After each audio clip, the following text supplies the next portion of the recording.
The controversial legacy of William Clay Ford Sr., 10 scandalous and shocking facts.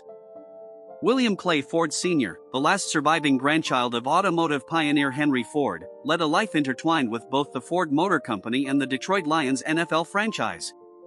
While his public persona was that of a dedicated businessman and sports team owner, several intriguing and lesser-known aspects of his life offer a deeper insight into his character and legacy. Fact number 1. Early life and personal relationships. William Clay Ford Sr. was born on March 14, 1925, in Detroit, Michigan, the youngest of 4 children to Edsel Ford and Eleanor Lothian Clay. As the grandson of Henry Ford, he grew up immersed in the legacy of one of America's most influential industrial dynasties. Ford attended the prestigious Hotchkiss School, graduating in 1943, and later earned a Bachelor of Science in Economics from Yale University in 1949. At Yale, he distinguished himself as an accomplished athlete, serving as captain of both the soccer and tennis teams. His soccer prowess earned him honorable mention All-American honors during his senior year.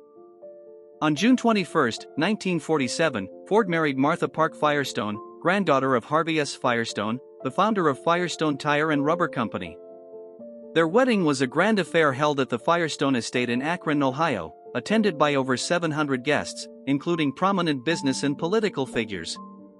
Martha wore a custom silk satin gown by Henri Bendel, while Ford donned a classic tuxedo.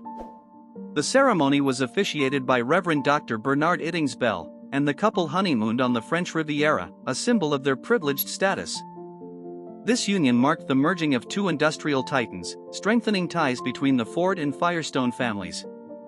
The couple had 4 children: Martha Park Morse, Sheila Firestone Ford Hamp, William Clay Ford Jr., and Elizabeth Hudson Ford Concholis.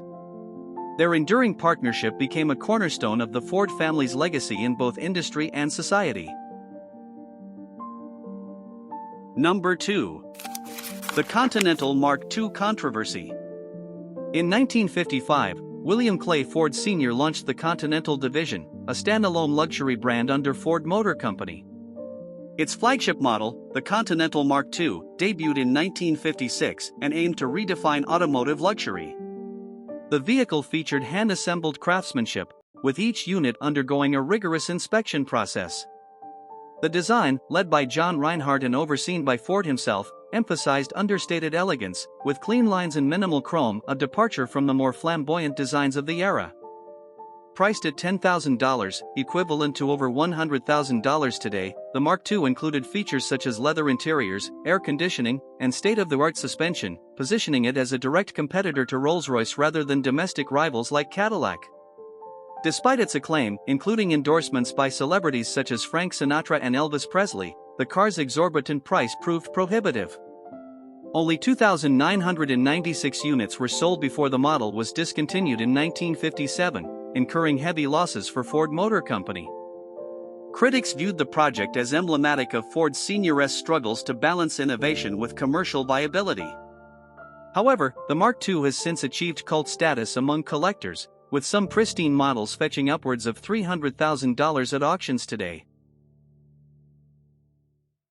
Number 3. Acquisition of the Detroit Lions.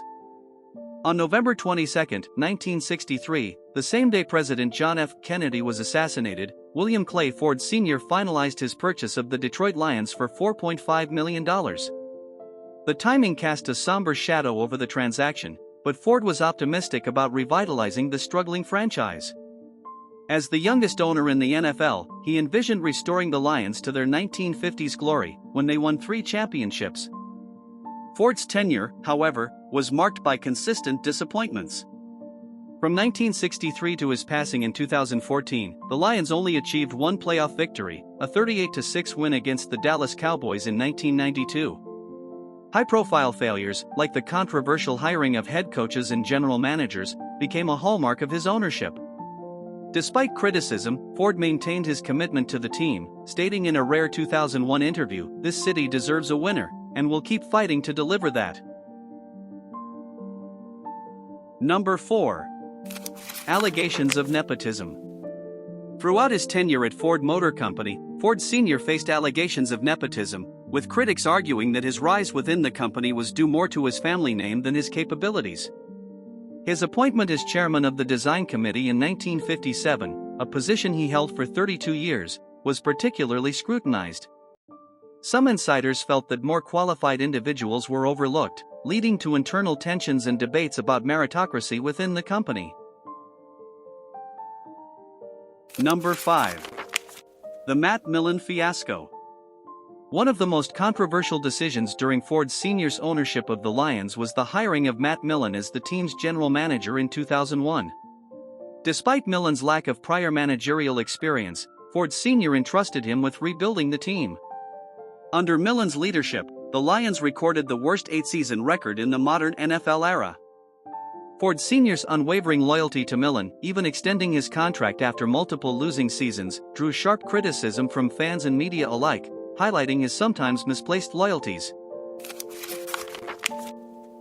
Number 6. Philanthropic endeavors and critiques. Ford Sr. was known for his philanthropic efforts, particularly his significant contributions to the Henry Ford Museum and Greenfield Village.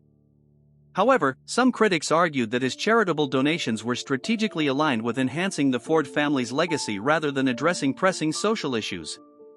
This perspective led to debates about the true motivations behind his philanthropy and the role of corporate responsibility. Number 7. Relationship with Henry Ford II.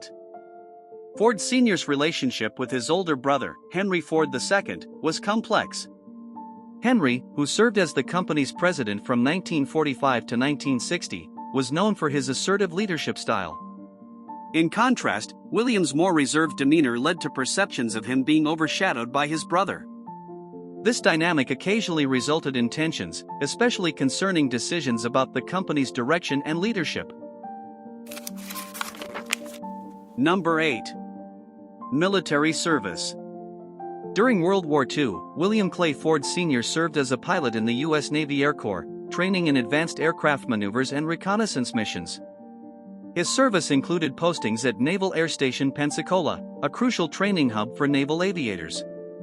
While Ford did not see combat, his commitment to the war effort demonstrated his willingness to contribute beyond his privileged upbringing. His time in the Navy instilled a sense of discipline that he later credited with shaping his approach to leadership and business. Number 9. The SS William Clay Ford and the Edmund Fitzgerald tragedy. The SS William Clay Ford, an iron ore carrier named in his honor, became a critical part of maritime history. On November 10, 1975, the ship played a key role in the search for survivors of the SS Edmund Fitzgerald, which sank during a ferocious storm on Lake Superior, claiming all 29 crew members. The captain of the SS William Clay Ford, Donald Erickson, braved 20-foot waves and near-zero visibility to navigate the treacherous waters in a desperate bid to locate survivors. Though the mission proved futile, the effort underscored the courage of Great Lakes mariners. William Clay Ford Sr. later expressed pride in the ship's role, calling it a testament to the bravery of the men who sailed these waters.